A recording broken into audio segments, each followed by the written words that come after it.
நாம் அனைவரும் எழுந்து நின்று 53வது பாடலை பாடுவோம். பூமியில் வாழுகிற மக்கள் எல்லோரும் கூடியே வாருங்கள் கும்பிடலாம் என்ற பாடலை எழுந்து நின்று பாடுவோம்.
மன்றாடுவோம்.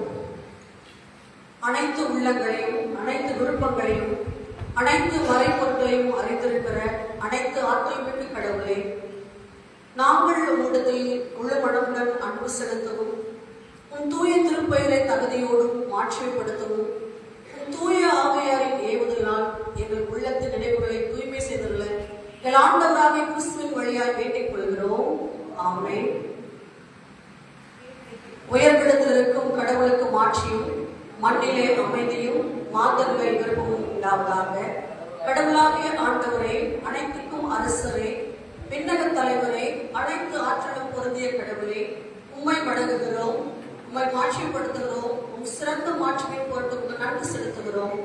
ஆண்டவராக இருக்கிற ஒரே பேரான மனிதராக இயேசு கிறிஸ்துவே, ஆண்டவராகிய கடவுளே, பராகரனே, கடவுளின் மகனே, உலகத்தின் பாவத்தை சுமந்திருக்கிற இறைமறியே, எங்களுக்கு இறங்கும். உலகத்தின் பாவத்தை சுமந்திருக்கின்றவரே, எங்கள் அன்றாட்டினை ஏற்றுக்கொள்ளும். தாயும் தந்தையுமாகிய கடவுளின் வலதுபுறத்தில் அமர்ந்திருக்கிறவரே, எங்களுக்கு இறங்கும். நீரே தூயர், நீரே ஆண்டவர், இயேசு கிறிஸ்துவே, இறையில் ஒருவரே தூய ஆவியாரோடு தாயும் தந்தையுமாகிய கடவுளின் மாட்சியிலே உயர்ந்தவராயிருக்கிறீர். ஆமென். திருச்சட்டத்தையும் இறை வாக்கையும் நம் ஆண்டவர் தொகுத்து அறிகிறது. ஆண்டவராக இயேசு கிறிஸ்து கூறியதாவது: இஸ்ரவேலே கேள், நம் கடவுளாகிய ஆண்டவர் ஒருவரே ஆண்டவர். உன் கடவுளாகிய ஆண்டவரிடத்தில் உன் முழு உள்ளத்தோடும், உன் முழு ஆன்மாவோடும், உன் முழு குணத்தோடும், உன் முழு வலிமையோடும் அன்பு செலுத்துவார்கள் என்பதே முதலாம் கட்டளை. இதற்கு இணையாக இருக்கிற இரண்டாம் கட்டளை என்னவென்றால், உன்னிடத்தில் நீ அன்பு செலுத்துவதை போல் அயலாரிடத்திலும் அன்பு செலுத்துவாயாக என்பதை என்னும் பெரிய கட்டளை வேறொன்றுமில்லை. இவ்விரண்டு கட்டளைகளும் திருச்சட்டமும் ஒழுமையும் இறைவாக்களும் அடங்கி இருக்கின்றன என்பதை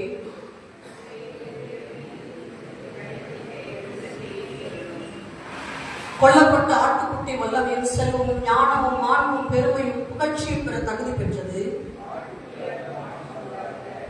அரியணையில் வீற்றிருந்தவருக்கும் ஆட்டுக்குட்டிக்கும் புகழ்ச்சியும் மாண்பும் பெருமையும் ஆற்றலும் என்றென்றும் கூறியன. இறைவா, நீரே தகுதி பெற்றவர். நீ கொல்லப்பட்டீர். உமது உதிரத்தினால் குலம், மொழி, நாடு, மக்களிடம் ஆகிய அனைத்தினின்றும் மக்களை கடவுளுக்கென்று விலை கொடுத்து மீட்டுக் கொண்டீர். அரியணை வீற்றிருக்கும் கடவுள்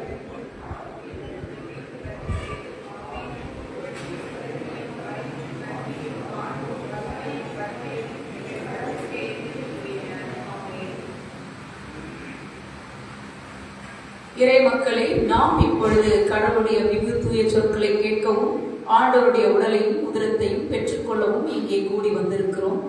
தகுதியான மன வருத்தத்தோடும் வற்புறுதியோடும் அவரிடத்தில் நெருங்கி சேர்வதற்காக கடவுளின் அருளை தேடி அமைதியாக நாம் நம்மை ஆய்வோம்.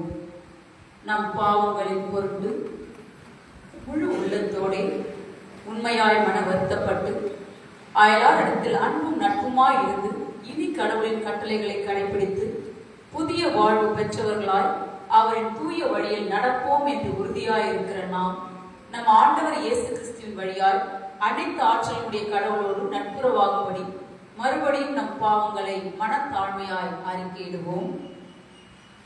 விண்ணக தந்தையை சேர்ந்து சொல்வோம். விண்ணக தந்தையை, உமக்கு எதிராகவும் எங்கள் அயலாருக்கு எதிராகவும் பாவம் செய்தோம் என்று அறிக்கையிடுகிறோம். ஒளியில் நடவாமல் இருளில் நடந்து வந்தோம். கிறிஸ்துவின் திருப்பெயரை சொல்லியும் தீமையை விட்டு விலகவில்லை.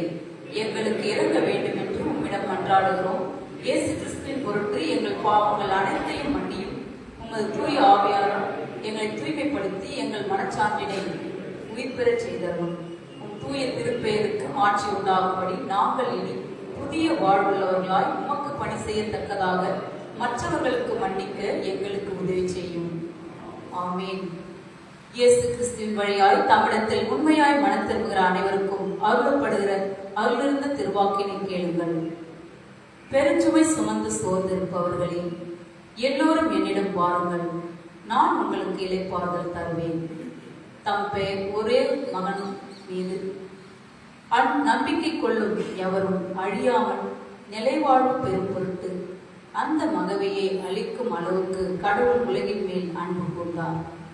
பாவிகளை மீட்க கிறிஸ்து இயேசு உலகத்திற்கு வந்தார். இக்கூற்று உண்மையானது, எல்லோராலும் ஏற்றுக்கொள்ளத்தக்கது. ஒருவர் பாவம் செய்ய நேர்ந்தால் தந்தையிடம் பரிந்து பேசுகிற ஒருவர் நமக்கு இருக்கிறார். அவரை மாசற்ற இயேசு கிறிஸ்து. நம் பாவங்களுக்கு கழுவாய் அவரே. நம் பாவங்களுக்கு மட்டுமல்ல, அனைத்துலகின் பாவங்களுக்கும் கழுவாய் அவரே. சற்று நேரம் அமைதியான நிலையில் பிறருக்கு எதிராகவோ உடன்வாழ் மக்களுக்கு எதிராகவோ சொல்லோ செயலோ பயன்படுத்தியிருப்பேன் இப்பொழுதே நினைவு கூர்ந்து நல்ல மனமார்தல் வேண்டி இறைஞ்சி கெஞ்சுவோம்.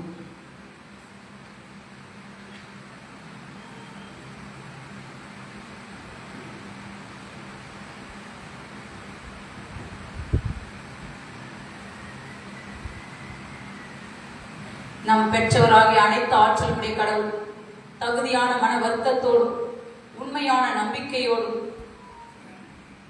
தம்மிடத்திற்கு மனம் திரும்பி தங்கள் உடன்வாழ் மக்களின் குற்றங்களை மன்னிக்கிற அனைவருக்கும் பாவ மன்னிப்பை அருள்வோம் என்று மிகுந்த இரக்கமாய் உறுதிமொழிந்துள்ளார். அவர் நம் ஆண்டவர் இயேசு கிறிஸ்துவின் பொருட்டு நமக்கு இறங்கி நமது பாவங்கள் அனைத்தையும் மன்னித்து அவற்றிலிருந்து நம்மை விடுதலையாக்கி அனைத்து நன்மையிலும் நம்மை உறுதிப்படுத்தி நிலைப்படுத்தி நம்மை முடிவிலா வாழ்வின் கரையில் சேர்ப்பாராக. ஆமீன். இறைவா, உமக்கே போற்றி உரித்தாக. திருமறை பாடங்கள் படிக்க கேட்போம். ஆண்டவர் உங்களோடு இருப்பாராக. தாவீது.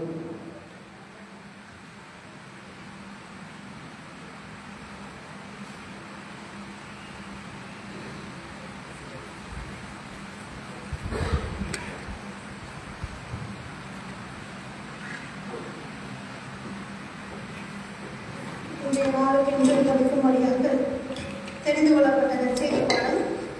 அது தூய மார்க் எழுதிய நற்செய்தியும்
என் மேலுடையை தொட்டவர் யார் என்று கேட்டார்.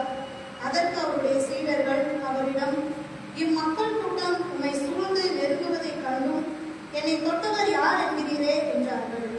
ஆனால் அவர் தம் மேலுடையை தொட்டவரை காணும்படி சுற்றிலும் திரும்பி பார்த்துக் கொண்டிருந்தார்.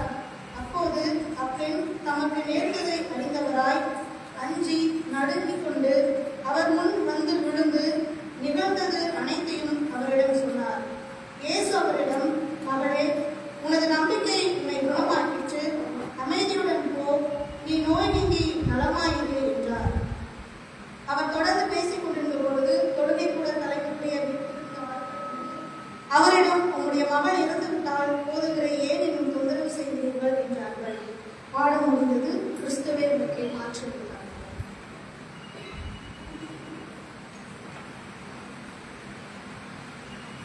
அனைவரும் அமர்வோம்.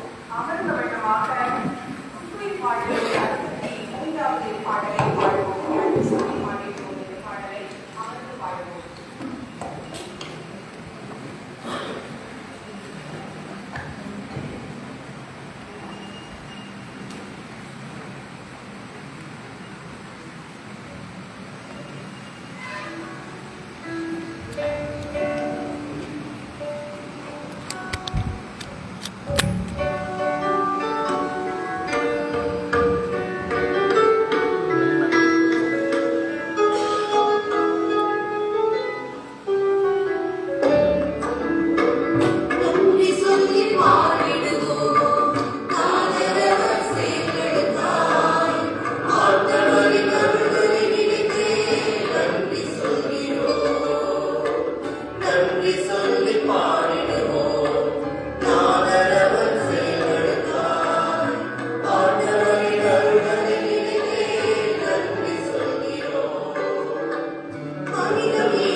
மரியாதையின் மகன் இயேசுவின் நாமத்தினாலே என்னுடைய வாழ்த்துக்களை தெரிவித்துக் கொள்கிறேன்.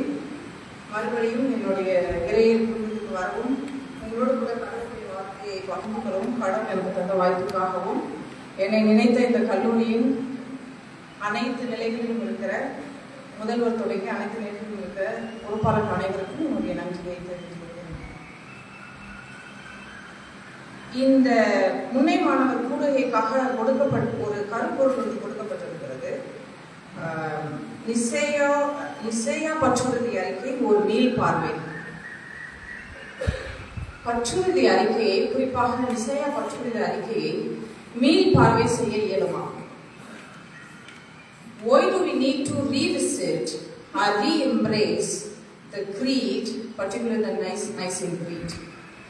இது ஒரு முக்கியமான கேள்வியை நாம் வைக்க வேண்டும். 1600 ஆண்டுகளுக்கு பிறகாக 1600 ஆண்டுகள் இதை பற்றி ஒரு மீள்பார்வைக்கான தேவையை எந்தெந்த நிலைகளிலே உலக திருச்சபை மாமன்றமாக இருக்கட்டும், எக்குமெனிக்கல் ஃபோரம்ஸ் இருக்கட்டும், அல்லது இறையியல் வட்டாரங்களாக இருக்கட்டும், எந்தெந்த நிலைகளிலே இந்த 1600 ஆண்டுகள் கிட்டத்தட்ட இதை குறித்து மீள்பார்வைக்காக யோசித்தார்களா? எங்கெல்லாம் யோசித்தார்கள் தெரியாது.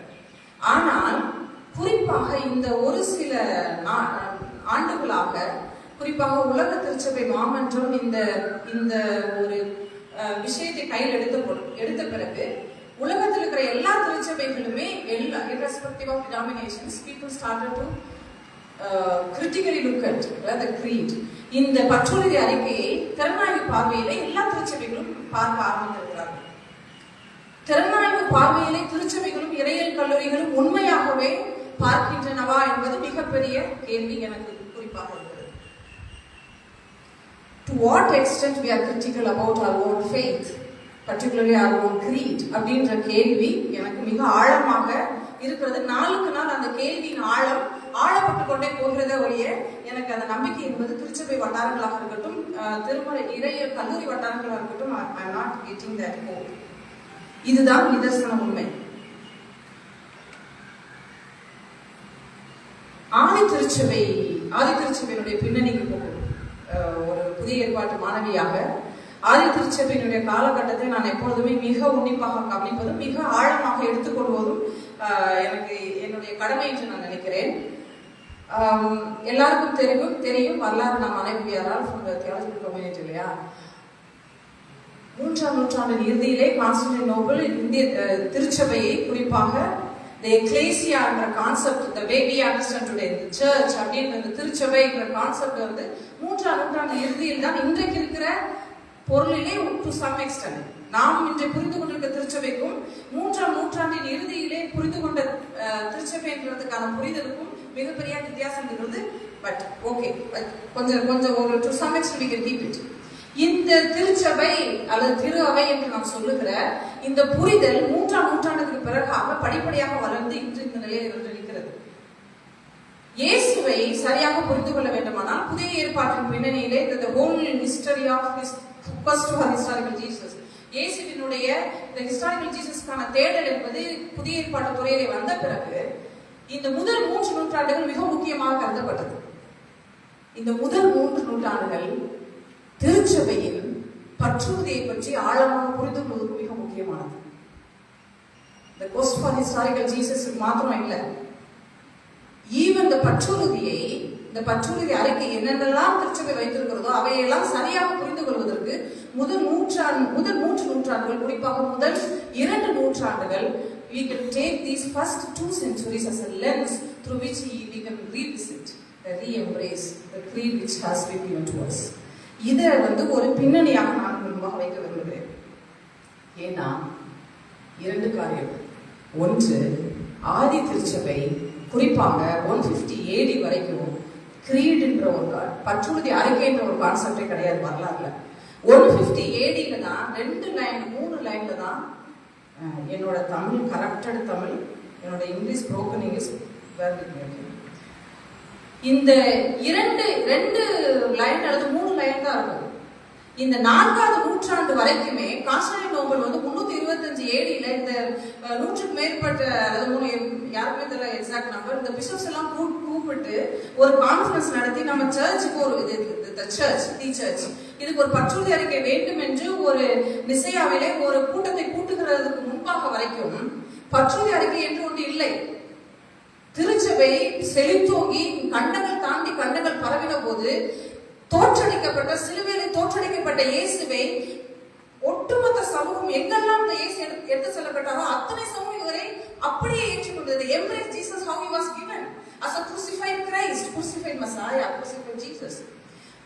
இந்த மூன்று குறிப்பாக முதல் 2 to 3 நூற்றாண்டுகளிலே இயேசுவை ஆதி திருச்சபை, நேஷன் சர்ச் சொல்றாங்க, மிக மிக ஆதி திருச்சபை, ஜெனியூன்லி ஆதி திருச்சபை இல்ல, அந்த திருச்சபைக்கு இன்று நாம் வைத்திருக்கிற பற்றுறுதி அறிக்கை என்பது தேவைப்படாத ஒன்று. They were not in need of the creed on which we have founded our faith in the 21st century. இல்ல, தேவைப்படல. இது கசப்பான உண்மையா நல்ல உண்மையா எனக்கு தெரியாது, பட் இதுதான் வரலாற்று உண்மை.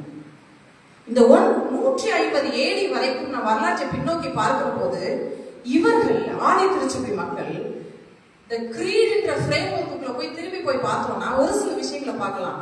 குறிப்பாக 2 விஷயம். ஒன்று, baptism, இன்னொன்று யூகரிஸ்ட். ஆதி திருச்சபை 150 AD வரைக்கும் நீங்கள் பக்கங்களை புரட்டுகிற போது, ஆதி திருச்சபை சார்ந்த டாக்குமெண்ட்ஸை புரட்டுகிற போது இது 2 மாத்திரம் தான் இருக்கிறது, baptism and eucharist. நீங்கள் நிசையா பற்றுறுதி அறிக்கை இன்றும் எடுத்து பார்த்தீங்கன்னா 3 பகுதியாக பிரிக்கலாம். ஒன்று, who is God and who is Jesus and who is Holy Spirit. அப்புறமா இந்த உலக கேத்தலிக் சர்ச், உலக பொது திருச்சபை, மறுபடியும் வரப்போகிறார், நியாயத்துக்கு போகிறார், இன்டர்னல் லைஃப். இவ்வளவுதான் நிசையா பற்றுறுதி அறிக்கை. நிசையா பற்றுறுதி அறிக்கையை நீங்க ஒரு மாதிரி பிரித்து பார்ப்பீங்களானால் மேஜர் போர்ஷன் யார் கொடுத்திருப்பாங்கன்னா ஜீசஸ் கிரைஸ்ட் சொல்றதுக்காக தான். Who the Jesus was, how to understand the Christ identity of Jesus, அதுதான். இத வரலாற்று பின்னாடி போய் ஒரு 2 லைன்ல சொல்லணும்னா, இன்று நான் வைத்துக்கொண்டு பெருமைப்படுகிற நிசையா அறிக்கை என்பது, பற்றுறுதி அறிக்கை என்பது வெஸ்டர்ன் சர்ச்சுக்கும் ஈஸ்டர்ன் சர்ச்சுக்கும் இடையில நடந்த 4ஆம் நூற்றாண்டுகளில் இருந்து நடந்த 3ஆம் நூற்றாண்டுகளிலிருந்து எண்ட் ஆஃப் 3rd செஞ்சுரியிலே ஆரம்பிச்ச அந்த போராட்டத்தினுடைய விளைவிலே ஒரு திருச்சபை வெற்றி பெற்றது. அந்த திருச்சபையுடைய அறிக்கை தான் நிசையா அறிக்கை. இயேசுவை கிறிஸ்து என்ற 2 திருச்சபையுமே நம்பினது, 2 ட்ரெடிஷனுமே நம்பது, வெஸ்டர்ன் ட்ரெடிஷன் ஈஸ்டர்ன் ரெண்டுமே நம்பினது. ஆனால் அந்த கிறிஸ்து கடவுளுக்கு ஈக்குவலா, whether he is equal to the almighty God, father God இல்லையான்றதா இந்த 2 திருச்சபைகள் இருந்த மிகப்பெரிய கேள்வி. ஆமா, அவர் கடவுளுக்கு ஈக்குவல் ஆனவர்னு சொன்னவங்கள நம்ம நைசன் கிரீடுக்குள்ள கொண்டு வந்து நம்ம ஏத்துக்கிட்டோம். இல்ல, அவர் கடவுளுக்கு ஈக்குவல் இல்ல, கடவுளுக்கு கீழே சொன்னவங்க இந்த கிரீடுக்குள்ள வரல. But even till 11th century 2 சர்ச்சுமே நைசின் கிரீட் எடுத்துக்கிறாங்க. இன்னைக்கு வரைக்குமே கேத்தலிக் சர்ச் அந்த லேட்டர் செஞ்சுரியில சில மாற்றங்களை செய்து கேத்தலிக் சர்ச்சுமே இதை ஏத்துக்கிறாங்க. இன்னைக்கு வரைக்கும் எல்லா திருச்சபைகளாலுமே இந்த பற்றுறுதி அறிக்கை ஏற்றுக்கொள்ளப்பட்டது. அதுதான் என்னுடைய கேள்வியும் கூட. How the church, which has become more colonial, more genderized body, can accept equally without any disturbance by all the denominations in the world. எல்லா திருச்சபைகளுமே ஒரு அறிக்கையை ஈக்குவலா எம்ப்ரேஸ் பண்ணிட்டாங்கன்னா there is a problem in that. ஏன்னா Catholic சர்ச்சோட faith கன்ஃபெஷனுக்கும் ப்ராட்டஸ்டன்ட்ஸோட faith கன்ஃபெஷனுக்கும் டாக்மாட்டிக் வைஸ் டிஃபரெண்ட். அதுக்குள்ள நான் கண்டிப்பா போக விரும்பல. இந்த பகுதிக்கு நான் மறுபடியும் என்னுடைய செமனுடைய இறுதியில் வருகிறேன். இயேசு யார்? சிலுவையில் அறையப்பட்ட தன்னைத்தானே காப்பாற்றிக் கொள்ள முடியாத ஒரு மெஸ்ஸையா கிறிஸ்து என்றால், அந்த கிறிஸ்துவை நீங்கள் இயேசு கடவுளுக்கு அல்மைட்டி காடுக்கு வந்து ஈக்குவலா பார்க்க முடியும் என்றால் எப்படி அதை பார்ப்பது? தன்னைத்தானே காப்பாற்றிக் கொள்ள முடியாத கடவுள், தன்னை நம்பி வந்த எல்லாவற்றையும் விட்டுவிட்டு வந்த ஒட்டுமொத்த அந்த ஜீசஸ் மூவ்மெண்ட், ஜீசஸ் கம்யூனிட்டி, இயேசுவின் சமூகத்தை அம்போ என்று விட்டுவிட்டு சென்றவரை எப்படி கடவுளுக்கு ஈக்குவலாக பார்ப்பது? இது இவர்களுக்குள்ளும் இருந்த கேள்வி, இவர்களுக்கு வெளியே இயேசுவின் சமூகத்துக்கு வெளியே இருந்த கேள்வி. அந்த கேள்வி வந்து மிகவும் பொலிட்டிக்கலாக, அரசியலாக பார்க்கப்பட்ட ஒரு கேள்வி. இயேசு யார்? இயேசு கிறிஸ்துதான். ஆனால் அந்த கிறிஸ்து யார்? இதை சொல்வதற்காக 4ஆம் நூற்றாண்டின் இறுதியிலே maybe the last part of the 4th century மறுபடியும் 375க்கு பிறகு இதே திருச்சபை உட்கார்ந்து இயேசுவினுடைய கிறிஸ்தியனை மாற்றி எழுதுகிறார்கள். அதுதான் நாம் இன்று அறிக்கை செய்கிறோம். என்னுடைய கேள்வி மிக எளிமையான கேள்வி. பற்றுறுதியை மீள்பார்வை செய்வது யார்? and யாருக்காக செய்யப்படுகிறது? Who is reviewing the, re-criticizing or reconsidering the creed for whose interest? What is the lens we have kept to review the creed? What is the methodology we have developed to review the creed?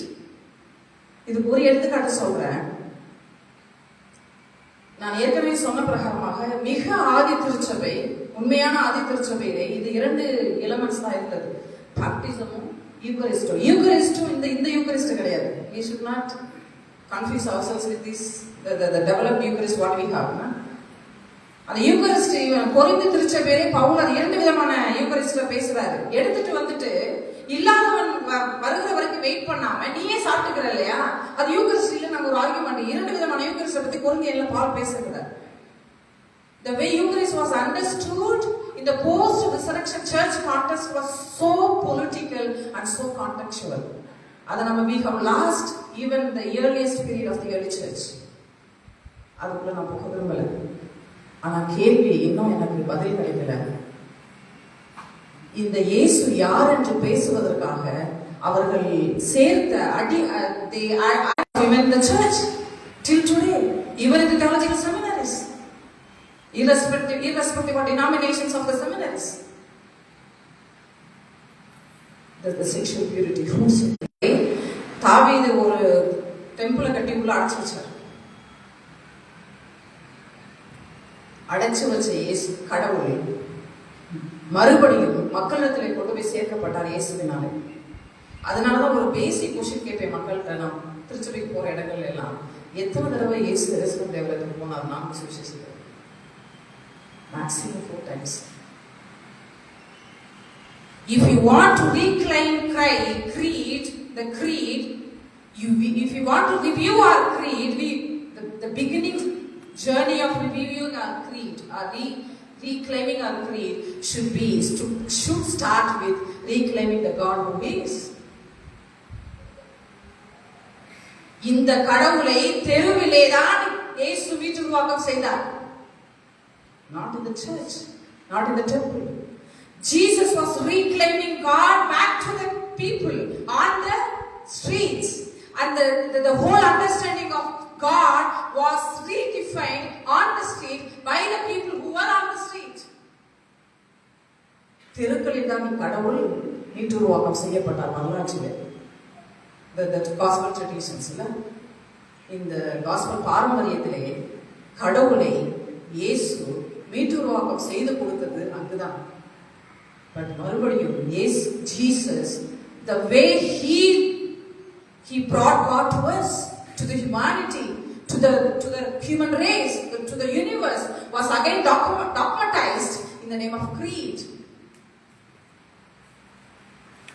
How an imperial personality can talk about liberation? Can an imperial? அடிமைப்படுத்துகிற ஒரு அரசன் விடுதலை பற்றி பேச முடியுமா? வரலாற்றில் எங்கேயாவது பேசி இருக்கிறார்களா? பேச முடியாது.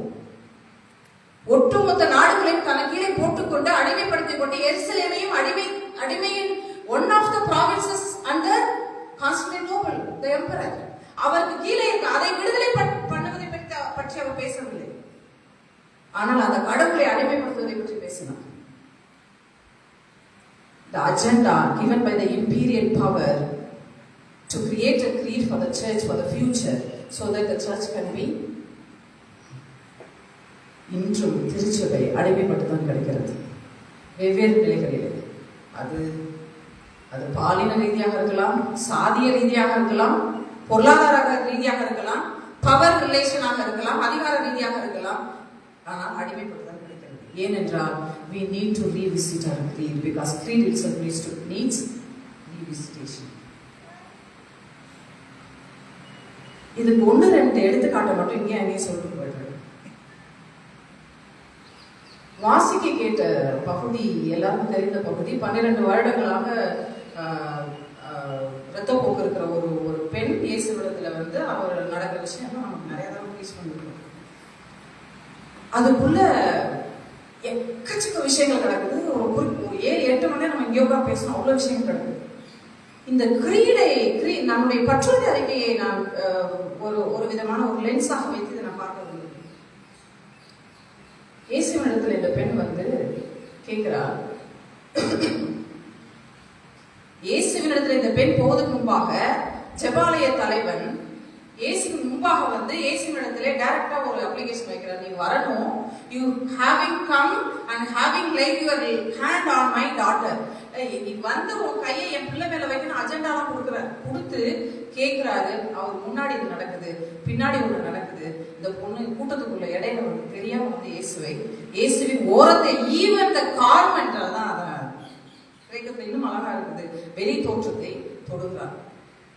அட்லீஸ்ட் அந்த வார்த்தையை வந்து ஸ்ட்ரெஸ் பண்ற, அட்லீஸ்ட் அதையாவது நான் தொடணும்ல. பின்பாக ஒன்று நடக்கிறது, முன்பாக ஒன்று நடக்கிறது. அதுல இந்த டச்சிங்ல அப்டமாயில வர்ற விஷயம், டச்சிங்ல நான் இது இன்னும் திருச்சபையில இதை நான் சொன்னேன், ரொம்ப அழகா இருக்கு. இயேசுவை அந்த பெண் இயேசுவை தொடல, இயேசுவின் ட்ரெஸ்ஸை தொடல, இயேசுவின் ட்ரெஸ்ஸோட நுனியை தொடுகிறார். வெளிப்புற அங்கேயும் ஓரத்தை தொடுகிறார். Touch to change, touch to disturb, touch to modify. This is the meaning we have in Greek. தொடுதல் மாற்றத்துக்கானது. ஜீசஸை போய் இவன் மாத்திச்சுல. Now we jump into that conversation where Jesus மாறிட்டார், மனம் திரும்பிட்டார், ஆனா ஓடணும். Again we are doing mistake. She's touching the community which has kept her bleeding for 12 years. 12 வருஷமாக அவளுடைய bleeding போய்கிட்டே இருக்கே, அதை அப்படியே வைத்து இந்த சமூகத்தை தொடுவதற்கான ஒரு ஏசு அழகா அதை ரெஸ்பாண்ட் பண்ணுவாரு. உன் விசுவாசம் 2 வசனம் கழிச்சு கீழே பாத்தீங்கன்னா அந்த ஜெபாலய தலைவர் எவர்கிட்ட சொல்வாரு, பயப்படாத, கீப் யுவர் ஃபெய்த், விசுவாசம் குற்றாத வச்சுக்கோ. ரொம்ப அழகா இருக்கும், லிட்டரரி ஸ்ட்ரக்சர் ரொம்ப அழகா இருக்கும். அந்த பெரிகோப்பே ரொம்ப அழகா இருக்கும். அப்படிதான் வரும். இயேசுவை இவள் தொட்ட போது இயேசுவிடத்திலிருந்து வல்லமை புறப்பட்டது. அதை தான் நான் சொல்ல வந்தேன். ஹோல் நெரேட்டிவ் நான் பேச வரல. இயேசுவை அவள் தொட்ட போது வல்லமை, the dunamis, power of Jesus, or power of the Jesus as a representation of the power of God, the Almighty. The power of God has been going away from the Son of God. போகுது வெளியில. இயேசு அழகா இருக்குது கிரேக்கத்துல, இது வெளியே போகுது, அவர் பின்னாடி திரும்புறாரு. Unless until the so-called divinities, the status, the identities taken away from us, we cannot turn back to see the realities. எனக்கு முன்பாக எனக்குள்ளாக இருக்கிற, நமக்குள்ளாக இருக்கிற அசிங்கங்களையும் அழுக்குகளையும், இந்த சமூக அநியாயங்களையும் கடவுளின் பெயரால், விசுவாசத்தின் பெயரால், திருச்சபையின் அதிகாரங்களின் பெயரால் நமக்குள்ளே வைத்திருக்கிற விஷயங்களை தூக்கி எறியாத வரைக்கும் we are not, even if you are son of God, you cannot turn back. What is happening behind, that is reality. அதுதான் யதார்த்தம். திரும்பி பார்த்து சொல்கிறார், திரும்பி பார்த்துட்டு அவட்ட பேசல, யாரோ ஒருத்தவங்க இதை டச் பண்ணாங்க. யாரு? அந்த கிரேக்க வார்த்தை எப்படி இருக்குன்னா, சாண்ட்விச்ல அப்படி அந்த வார்த்தை பயன்படுத்தப்பட்டிருக்கு. இயேசு was accused, they were accusing Jesus between the crowds. அப்பதான் டிசைபிள்ஸ் அதே கிரேக்க வார்த்தை யூஸ் பண்ணி கேட்கிறாங்க, உன்னை போட்டு இப்படி நசுக்கிட்டு இருக்கிறாங்களே, இப்ப டச்சை பத்தி பேசுறியே, தொடுதலை பற்றி பேசுகிறாய், உன்னை நசுக்குகிறார்கள், நீ தொடுதலை பற்றி பேசுகிறாய். நசுக்குகிறது எனக்கு விஷயம் இல்லை, என்னை தொட்டு கொண்டிருக்கிற ஒரு மாற்றத்திற்கான தொடுதல் ஒன்று விஷயமாக இருக்கிறது. எவன் ஒரு பின்னாடி இருந்தாலோ அவளை முன்னாடி வர சொல்லி Jesus helped her to say it out the whole story of her life. அதனாலதான் இப்போ எக்குமெனிக்கல் ஃபோரம்ஸ்ல நிறைய பேச ஆரம்பிச்சு. ஈவன் ஆப்பிரிக்கன் இன்டர்பிரேஷன் இந்த few decades since last decadesல ஒரு 10-15 ஆண்டுகளாக, குறிப்பா இந்த ஒரு 5-6 ஆண்டுகளாக எக்குமெனிக்கல் ஃபோரத்துல எங்க போனாலும் சரி, ஆப்பிரிக்கன் ஏசியன் இன்டர்பிரேஷன் மெத்தடாலஜிஸ் எதை எடுத்தாலும் சரி, அவங்க எல்லாம் இதை தான் பேசுறாங்க. Tell you story over the theologies. அப்படின்னு பேசிட்டு இருக்காங்க. இறையியலுக்கு மேலாக எது பேசப்பட வேண்டுமானால் என்னுடைய உங்களுடைய கதைகள் பேசப்பட வேண்டும். ஏனென்றால் நமக்கு கொடுக்கப்பட்ட இறையல் இன்னொருத்தருடைய இறையல், என்னுடைய கதை உங்களுடைய கதையை தான் என்னுடைய கிரீடையை உங்களுடைய கிரீடையை உருவாக்கம் செய்ய வேண்டும் என்று சொல்லி முன்னாடி வந்து அழகா இருக்கு அந்த வார்த்தை. அவ எல்லாத்தையும் சொன்னான். சொன்ன போது விடுதலை. The moment the society has become a space where I can express who am I, then there is a liberation for the society. என்னை நானாக இந்த திருச்சபை என்று ஏற்றுக்கொள்கிறதோ, என் உடையையும் என்னுடைய சிகை அலங்காரத்தையும் என்னுடைய இறையிலையும் என்னுடைய பின்னணியையும் என்னுடைய இயலாமைகளையும் அப்படியே திருச்சபை என்று ஏற்றுக்கொள்கிறதோ அன்றுதான் இந்த திருச்சபைக்கு விமர்சனம். Otherwise you are changing me in order to accommodate me into your own power structures. Jesus இதை ரொம்ப அழகா பண்றாரு. இதுதான் கடைசியாக நான் சொல்லி முடிக்க விரும்புகிற விஷயம். creed, even Nicene creed, இந்த நிசையா பற்றுரை அறிக்கை கூட was a response to few things. The creed என்று தேவைப்பட்டுச்சுன்னா இவர்கள் வைத்திருந்த விசுவாசத்தை என்று ஒரு இன்ஸ்டிடியூஷனே கேள்விக்குள்ளாகுது. ஒட்டுமொத்த கிரேக்க ரோம ரிலீஜியஸ் ஃபோரமே, ரிலீஜியஸ் ஸ்ட்ரக்சரே, அந்த அவர்களுடைய சமய சூழல்களே இவர்களுடைய சமய நம்பிக்கையை கேள்விக்குள்ளாக்குகிறது. அப்பொழுதுதான் there was need for creed to show the world this is what we are standing on. அது இந்த உலகத்துக்கு காட்டுறதுக்கு தான் ஒரு creed வைக்கிறாங்க. ஆனா விஷயம் என்னன்னா, வரலாறு தெளிவாக சொல்லுகிறது, இவர்களுடைய இந்த நிசையா பற்றுறுதி உருவாக்கப்பட்டது from the Orthodox Christianity. This creed was given by the Orthodox Christianity. What is Orthodox Christianity? Simple term we used to say against the heresies.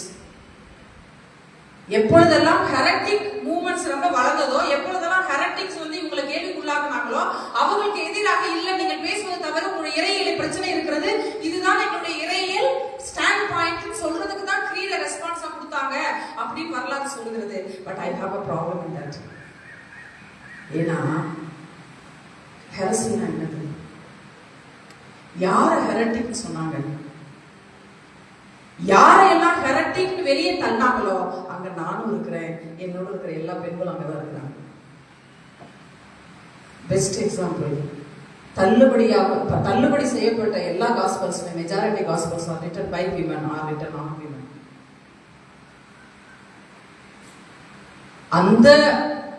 அந்த காஸ்பல்ஸ் தான் ஒரு நாள் இந்த திருச்சபை வளர்த்தது. முதல் நூற்றாண்டு persecution to the core they were having பெர்சிக்யூஷன்ல அவ்வளவு மோசமான பாடுகளை வைத்திருந்த போது இந்த காஸ்பல்ஸ் தான் அவங்களை வளர்த்தது. ஆனால் அந்த காஸ்பலை நூற்றாண்டு இறுதியிலே அதுக்கான வேலைகள் ஆரம்பிக்கிறது, அதுக்கு அடுத்த நூற்றாண்டுல தூக்கி எறியப்படுகிறது.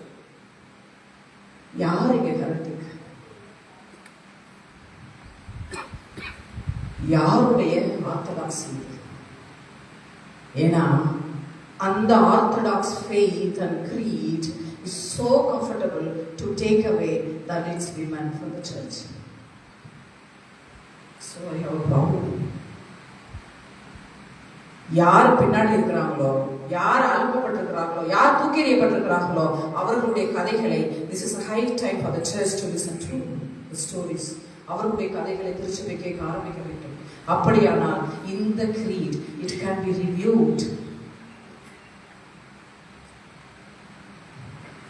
பவுலும் தீமத்தை ஒரு 3 பேர் லிடியாவை போய் சந்திச்சுட்டு லிடியா வீட்டில் ஸ்டே பண்ணி கொஞ்ச நாள் மினிஸ்ட்ரிக்கு போயிட்டு வந்துட்டே இருப்பாங்க. அப்போது ஒரு பொண்ணு அசுத்தாவியில் இது டிவைனேஷன், ஸ்பிரிட் ஆஃப் டிவைனேஷனில் குறி சொல்கிற ஆவி பெற்றிருக்கிற ஒரு இளம் பெண். அவள் வந்து தினம் கத்திட்டே வருவா. ஒரு நாள் டென்ஷன் ஆகி பீட்டர் சொல்வார், இது போக மாட்டேங்குது உங்களுக்கு. டென்ஷன் ஆகி he was disturbed, disgusted. அதான் எக்ஸாக்ட் வார்த்தை பைபிள், disgusted. ஆனா நீ இன்னைக்கு வரைக்கும் ministry பண்றல, you have something called a mission of the church. That mission doesn't care about the cry. I have been showing to you these many weeks you are traveling. இங்க இருந்து தான் போற, இந்த லிடியாவோட வாசல்ல இருந்து தான் அந்த தெருக்களுக்குள்ளாய் நீ போகிறாய். Every day when you are traveling from this house to getting into the streets, in this path I have been crying out for my life. I am take out the power under which I am dominated. என்னை அடிமைப்படுத்துகிற ஆவியிலிருந்து என்னை விடுதலையாக்க முடியுமா அப்படின்னு நான் திரும்பி திரும்பி கேட்கிறேனே, உங்களுக்கு இல்லையா? You don't have this as part of your mission. உங்களுடைய மிஷன்ல இதெல்லாம் இல்லையா? இந்த மாதிரியான கதைகள் தான் நம்முடைய விசுவாச பிரமாணத்தை கான்டெக்ஸ்ட் ஆகும். வரலாறு ஒன்னே ஒன்று சொல்ல முடிக்கிறேன். வரலாற்றிலே நீங்கள் ஆதிகிறிஸ்துவை வரலாற்றில் எடுத்து பாருங்க. நிசையா விசுவாச பிரமாணம் மட்டும் இல்லை, 1921st century வரைக்கும் நமக்கு விசுவாச டாக்குமெண்ட் அங்க ஆரம்பிச்சு 40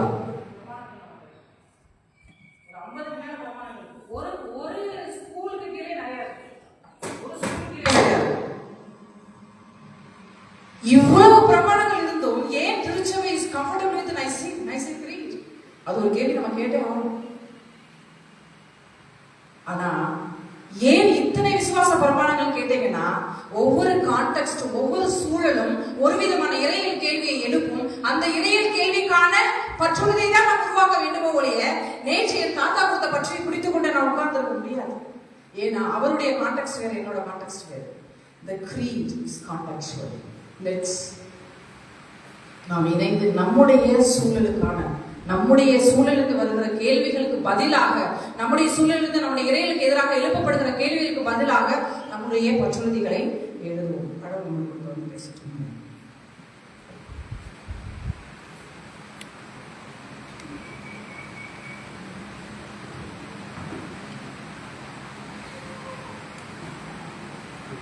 பெண்களின் அனுபவங்களும் கதைகளும் புதிய பற்றுறுதியை நிச்சயமாக வெளிப்படுத்தும் என்கிற நம்பிக்கையோடு நாம் அனைவரும் எழுந்து நிசையா பற்றுறுதி அறிக்கையை நாம் சேர்ந்து அறிக்கை செய்வோம். வெண் மண் காணக்கூடியவை காண இயலாதவை ஆகிய எல்லாவற்றையும் அடைத்திருக்கிற அனைத்து ஆற்றலும் பொருந்திய தாயும் தந்தையும் ஆகிய ஒரே கடவுளை நம்புகிறோம். ஒரே ஆண்டவரால் கடவுளின் ஒரே பேரான மைந்தராயிருக்கும் இயேசு கிறிஸ்துவை நம்புகிறோம். அவர் உலகங்களும் இல்லாதற்கு முன்னே தமது தந்தையினால் பிறப்பிக்க பெற்றார். தெய்வத்தில் தெய்வம் அவர், ஒளியில் ஒளியவர், மெய்க்கடவுளில் மெய்க்கடவுளவர், உண்டாக பெற்றவர் அல்ல, பிறப்பிக்க பெற்றவர், பெற்றவராகிய கடவுளின் ஒரே தன்மை கொண்டவர், எல்லாவற்றையும் உண்டாக்கினவர், மனிதராகிய நமக்காகவும் நமக்கு மீட்பு உண்டாகவும் விண்ணகத்திலிருந்து இறங்கி தூய ஆவியராலே கன்னிமரியாவுடன் உருவாகி மனிதரானார். பொன்னிப்பிலாத்தின் காலத்தில் சிறுவேல் அறை பெற்று துன்புற்று அடக்கம் செய்ய பெற்றார். மறை சொற்கள் கூறியவாறே 3ஆம் நாள் உயிரிட்டிருந்து விண்ணகம் ஏறி தாயும் தந்தையும் ஆகிய கடவுளின் மனப்பக்கம் வீற்றிருக்கிறார். வாழ்ந்தோரையும் இருந்தோரையும் நடத்திருக்க மாற்றுடனே துன்பம் வருவார். அவர் அரசுக்கு முடிவு கிடையாது. ஆண்டவராய் வாழ்வினை தன்பவராய் தாய் தந்தையாகிய கடவுளுக்கு மனிதர்களுக்கு புறப்படுவாய். தாயும் தந்தையும் ஆகிய கடவுளோடு மனிதனோடும் பொழுது போற்றப்படுவாய். இறைவாக்கினர் வழியை உரைத்தவராகிய தூய ஆவியரை நம்புகிறேன். ஒரே தூய பொதுவான திருப்புதுவர் திருச்சபை உண்டென்று நம்புகிறோம். பிழை பொறுத்தவர்களுக்கு இன்று ஏற்படுத்தப்பட்ட ஒரே திருமுழுக்கு அறிக்கையிடுகிறோம். மருத்துவ உயிர் பற்றி விடுதலும் மறுமைக்குரிய வாழ்வும் உண்டாகும் என்று காத்திருக்கிறோம். ஆமென். தொடர்ந்து நின்று வண்ணமாக நாம் அப்பம் பிடிப்பதற்கு ஆயத்தமாவோம். இதோ உடன்பிறப்புகள் ஒருமித்து வாழ்வது எத்தனை நன்மையும் எத்தனை இன்பமானது. நாம் அனைவரும் ஒரே அப்பத்தில் பங்கு பெறுகிறபடியால் பலரான நாம் ஒரே அப்பமும் ஒரே உடலுமாய் இருக்கிறோம். நான் அவர் கூடாரத்தில் ஆண்டு அருகில் இருமையோடு நல்லுறவு வாழ்த்துக்களை பகிர்ந்து கொள்வோம்.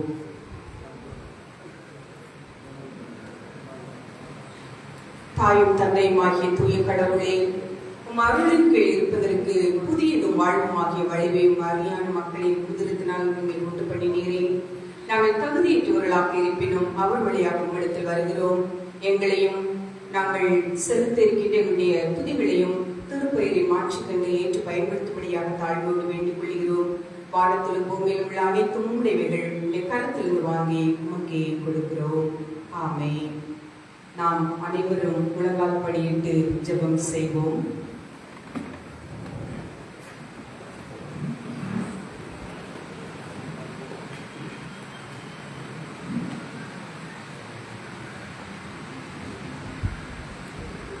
ஒரு சிறிய அறிவிப்பு.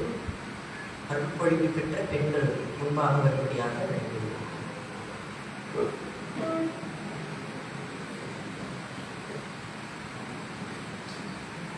அங்கே அருள் பொழிவு பெற்ற பெண்கள் இருப்பீர்கள் எல்லாம் உருவாகிறார்கள். அவர்கள் பேராசிரியராக இருந்தாலும் சரி,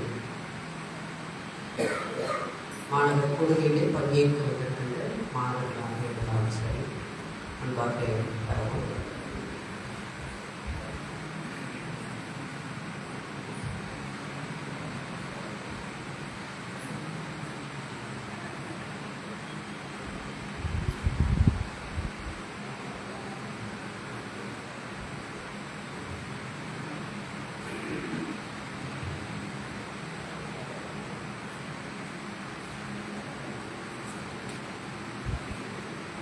சேர்ந்து நாம் சொல்லலாம். பக்கம் 92 அப்பொழுதுக்கான பகுதி.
அவர்களுக்கு கொடுத்து நீங்கள் அனைவரும் இதில் வருந்துங்கள். இது பாவங்களை உண்டாகும்படி உங்களுக்காகவும் அனைவருக்காகவும் சித்தப்படுகிற புதிய உடன்படிக்கைக்குரிய சேர்ந்துள்ளதே.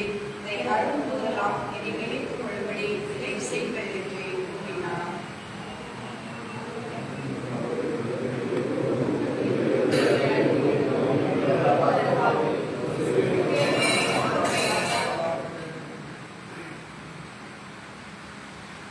ஆதலால் இறைவா, உன் மகனாகிய எங்கள் ஆண்டவரின் அரிய பாடுதலையும் இறப்பையும் மாட்சிமிக்க உயிர்த்தெழுதலையும் பின்னுக்கு எழுதலையும் நினைவு கொண்டு உன் அடியார்களாகிய நாங்கள் அவருடைய கட்டளையின்படியே அவர் மீண்டும் வருமளவும் அவரை நினைவு கொண்டு இதை செய்கிறோம். அவரில் நீர் எங்களுக்காக நிறைவேற்றின முழுமையான மீட்புக்காக உமக்கு நன்றி செலுத்துகிறோம். கடவுளே, உம்மை போற்றுகிறோம், உம்மை புகழ்கிறோம், உம்மை வாழ்த்துகிறோம். இன்றைக்கு உள்ள இரவு நாங்கள் எதிராக கிறிஸ்துவனுடைய உடலின் கூட்டு உரிமையாகவும் நாங்கள் வாழ்த்துகின்ற கிண்ணம் கிறிஸ்துவனுடைய சீர்குருதியின் கூட்டு ஒருமைப்பாடாகவும் இருக்கும்படி எங்களையும்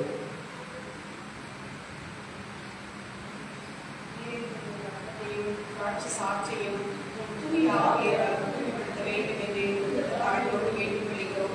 நாங்கள் அனைவரும் எங்கள் ஆண்டவரை கிறிஸ்துவிற்களாகி நம்பிக்கையை ஒருமைப்படவும் உடல்களாகி அவர்கள் அனைத்து வளரவும் அருள் புரியும்.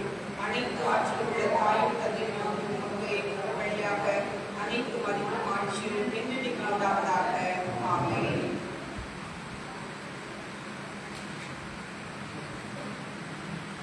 ஆண்டவர் கற்பித்த இறைவேண்டலை நாம் அனைவரும் சேர்ந்து சொல்லுவோம்.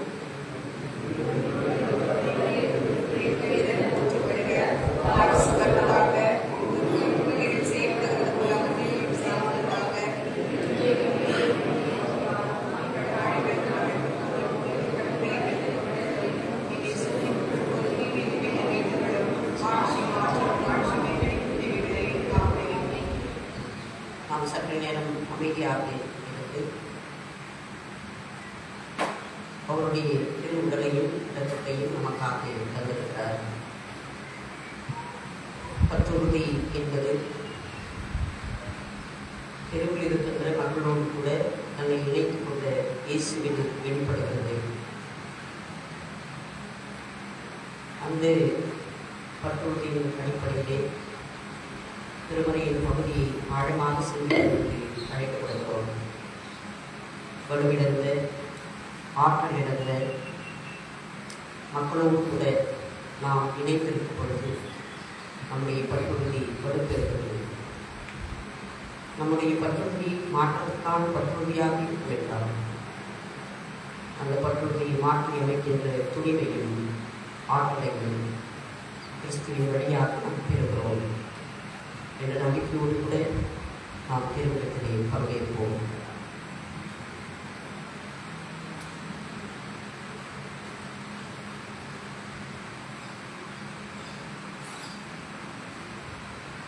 நாம் அனைவரும் சேர்ந்து மனத்தாழ்மையின் சொல்லத்தை சொல்லுவோம்.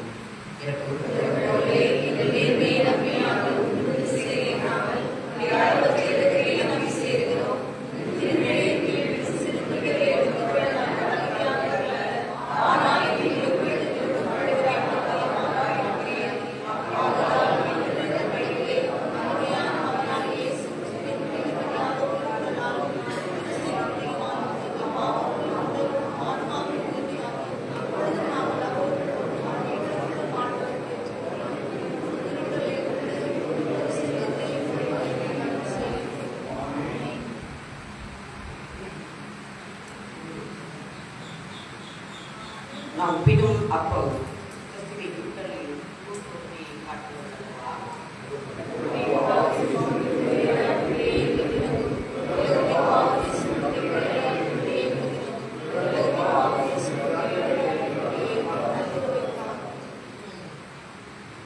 வாருங்கள், ஆயத்தமாயிருக்கிறது. கர்த்தருடைய மத்தியிலே பங்கு பெற்று விடுதலையின் பூர்வாரத்தை நம்மை இணைத்துக் கொள்வோம்.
அமைதியாக இருப்போம்.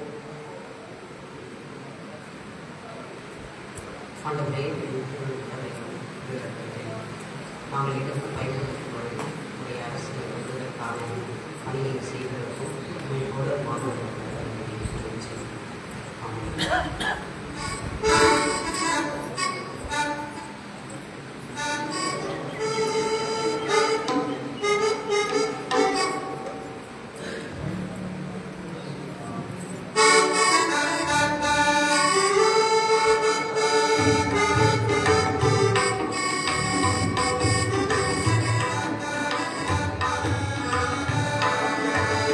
பயணிகள் பாதையில் மனம் தரும் பேருந்து அரவணின் திருவுளம் பார்த்திடும் விருந்து.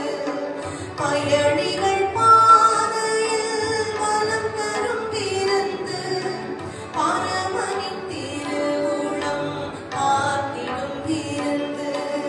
படைப்பதின் அழகு படைத்தவர் பரிந்து பணிந்துவை நன்றி படைத்திடும் தீர்ந்து. படைப்பதின் அழகு படைத்தவர் பரிந்து பணிந்துவை நன்றி படைத்திடும் தீர்ந்து. அடிமைகளுடன் வந்து விடுதலை அருளும் ஆண்டவர் அருள் நினைவாகிடும் தீர்ந்து. அடிமைகளுடன் வந்து விடுதலை அருள் நீதிமை ஏவதால் என்னுள் மறைவது பெருமை. சாவிலே வாழ்வது மலர்வது இனிமை. பயணிகள் பாதையில் பலம் தரும் விருந்து மரமணி திருவுளம் பார்த்திடும் விருந்து.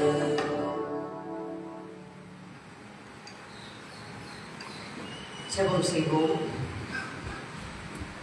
எல்லாம் வல்ல கடவுளே, ஒரு முறை இயேசு கிறிஸ்துவின் திருவுடலும் திரு சிறுநீருமாகிய இந்த ஆண்டவரினாலே விரைவாய் எங்கள் பசிதாகத்தை தீர்ப்பதற்காக நன்றி செலுத்துகிறோம். இதை பெற்றுக்கொண்டு நாங்கள் உங்களை பற்றிக்கொள்ளும் உறுதியான கற்றுரையும் பிறரிடம் கொள்ளும் உண்மையான அன்பு உதவிகளாய் வாழும்படி செய்துள்ள வேண்டும் என்று எங்கள் ஆண்டவராகிய இயேசு கிறிஸ்து வழியாக உங்களை வேண்டிக் கொள்கிறோம். ஆமென். பெண்ணாயிரம் அனைவரும் சேர்ந்து சொல்லலாம். ஆசீர்வாதம். ஆண்டவர் உங்களை வாழ்த்தி உங்களை காப்பாராக.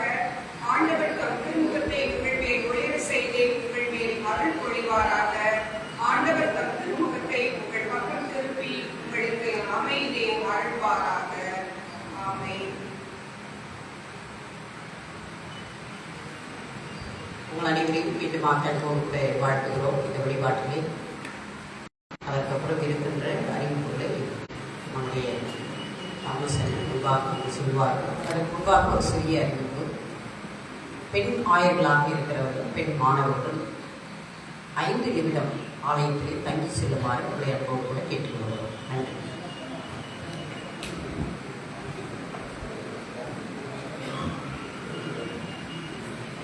அன்புக்குரியவர்களே, காலை வணக்கத்தை சொல்லி இந்த அறிவிப்புகளை ஆரம்பிக்கிறேன். ஆண்டவருக்கு நன்றி கூறுகிறேன். இந்த 2ஆம் நாள் நிகழ்வுகளை ஆண்டவர் நடத்தி கொண்டு வந்து கொண்டிருக்கிறார். நேற்றைய நாளின் நிகழ்வுகளிலே நம்மோடு பயணப்பட்ட எல்லாருக்கும் நன்றி கூறுகிறேன். சிறப்பாக இன்று காலை வழிபாட்டை நமக்கு நடத்தி தந்த அனைத்து பெண்களுக்கும் முன்னை மாணவர் பேரவை நன்றி கூறுகிறது. சிறப்பாக அருளுரை மூலமாக நம்மையெல்லாம் தொட்டு நமக்கெல்லாம் இறையவரை கொடுத்த நீங்கள் எல்லாம் தந்தை என்று சொல்லுவீர்கள்.